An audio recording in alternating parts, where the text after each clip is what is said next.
ভাবলাম একা হাসবো কেন, আপনাদেরকেও হাসাই। হাসি তো আজকাল সবচেয়ে সবচেয়ে এক্সপেন্সিভ জিনিস আর কি। নমস্কার বন্ধুরা, আমি শিপ্রা ইংল্যান্ড থেকে বলছি। বিলেতি বঙ্গিনীর একটি ব্লগে আপনাদের সবাইকে স্বাগত। ভিডিওটা না বানিয়ে আর পারলাম না, তো হাসছি একা একা। ভাবলাম একা হাসবো কেন, আপনাদেরকেও হাসাই। হাসি তো আজকাল সবচেয়ে সবচেয়ে এক্সপেন্সিভ জিনিস আর কি, হাসতে পারা মানে। সিরিয়াসলি হাসছি কেন দেখাই।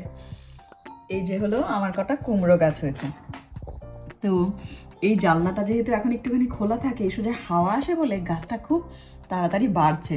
আর অন্য পাশে যে গাছগুলো আছে ওইগুলো না তো বাড়ছে না। তা আমি আমার বরকে বলছি, গাছগুলো ভাবছি যে এবার লাগাবো, চারা দেবো, কিন্তু চারাগুলো যে কোথায় লাগাবো, রোদ্দুর বাইরে এত সুন্দর, কিন্তু আমার তো জায়গা নেই। আমার বর বলে কি, আমি বলছি এগুলো কি গাছ বলো তো?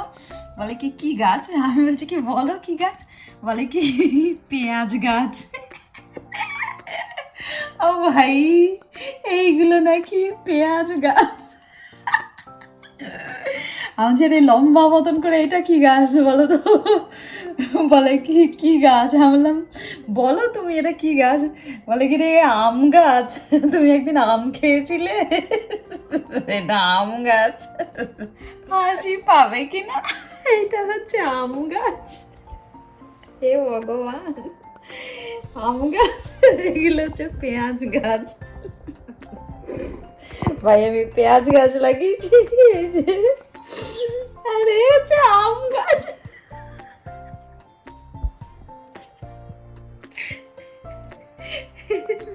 হাসির খোরাক ভগবান। চলুন এগুলোর ব্যবস্থা করি এবার। আমার বর আজকে আপনাদেরকে অনেক হাসালেও বুঝতে পারছি। চলুন দুধটা একটু কাটি এবার। আমার ইচ্ছা করে তোদের মতো মনের কথা কই।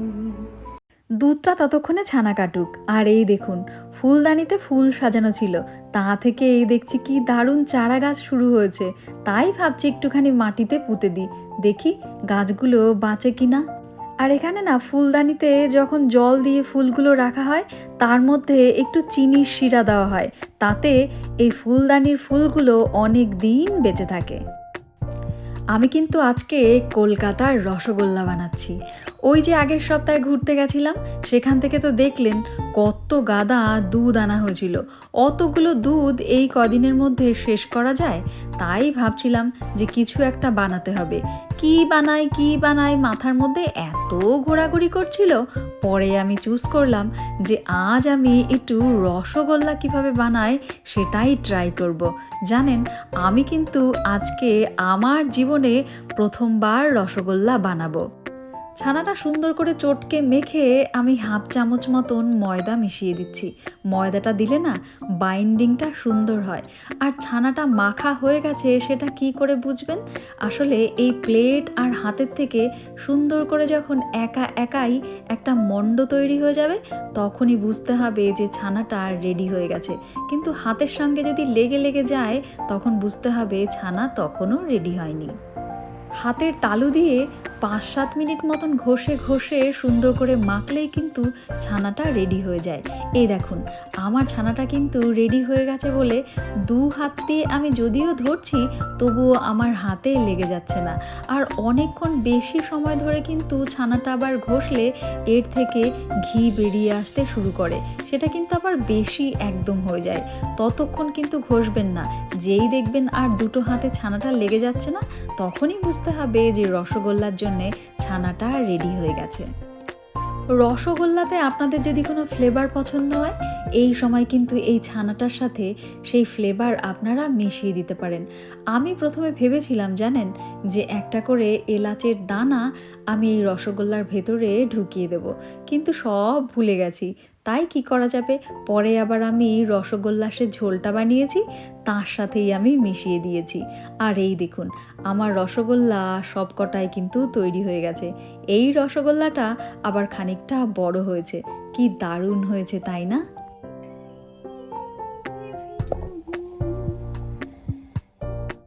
রসগোল্লার রসটা বানানোর জন্যে রসগোল্লাগুলো যেন জলে ডুবে যায় ঠিক ততটা জল নিতে হবে।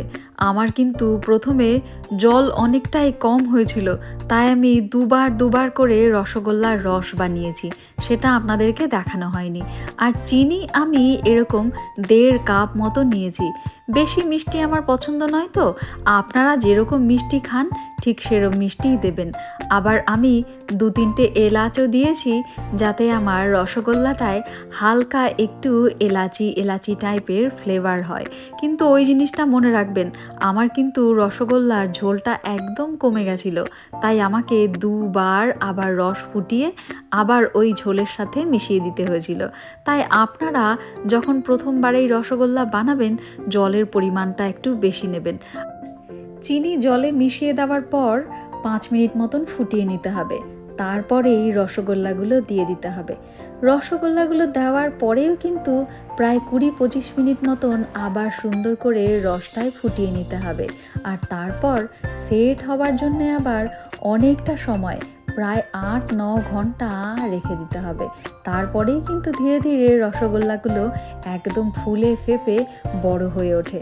আপনারাও একবার আমার মতন বাড়িতে বানিয়ে দেখতে পারেন। আমি আবার অনেককে দেখেছি যে তারা রসগোল্লাতে দুবার করে রস দেয়। মানে এই যে দেখুন, আমি একবারেই একই রসে ফুটিয়ে নিয়ে সেটাই সেট করতে রেখে দিচ্ছি। অনেকে আবার আলাদা করে রস বানিয়ে নেয়, আবার এই যে একবার এই রসগোল্লাটা ফুটিয়ে আবার সেই রসের মধ্যে তুলে সেট হতে দেয়। যাই হোক, আমি একবারই ফুটিয়ে রসগোল্লা বানালাম। এই দেখুন কেমন লাগছে দেখতে। বন্ধুরা, আপনারাও কি কখনো বাড়িতে এরকম মিষ্টি বানানোর চেষ্টা করেছেন?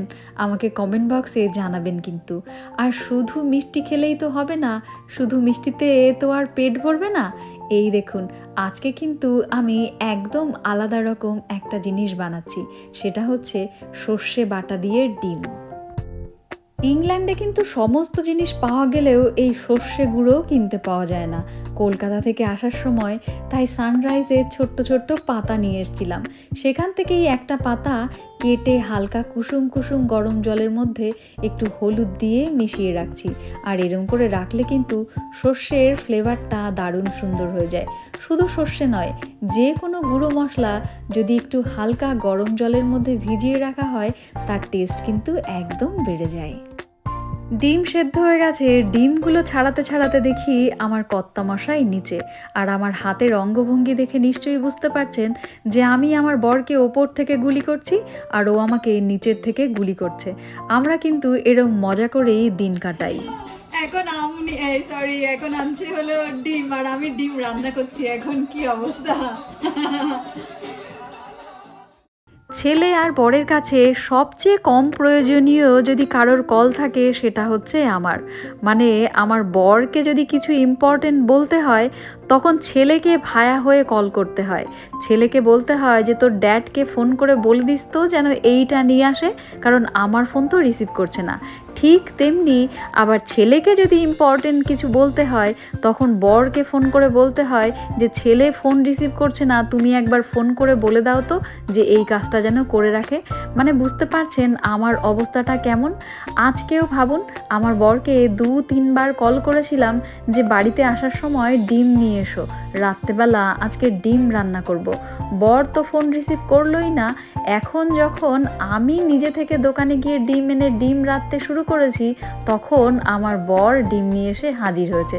তার মানে ছেলে যখন ফোন করেছিল, ফোন করে বলেছে সেই কথাটা ঠিক কানে গেছে, কিন্তু আমি ফোন করলে সেটা কানে যায় না।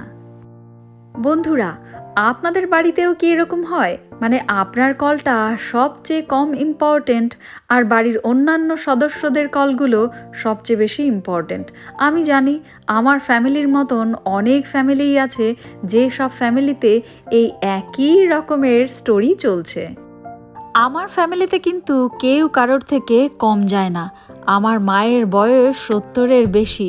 এই যে IPL চলছিল ততদিন খেলা শুরুর আগে মা গ্রুপ চ্যাটে লিখে দেবে এই সময় থেকে এই সময় কেউ আমাকে কল করে ডিস্টার্ব করবে না, এই সময় কিন্তু এই ম্যাচটা হবে। সত্যি বুঝতে পারছেন, আমার ফ্যামিলিতে একজন একদম এক রকমের। যাই হোক বন্ধুরা, আমার ফ্যামিলিতে তো এক একজন এক এক ধরনের।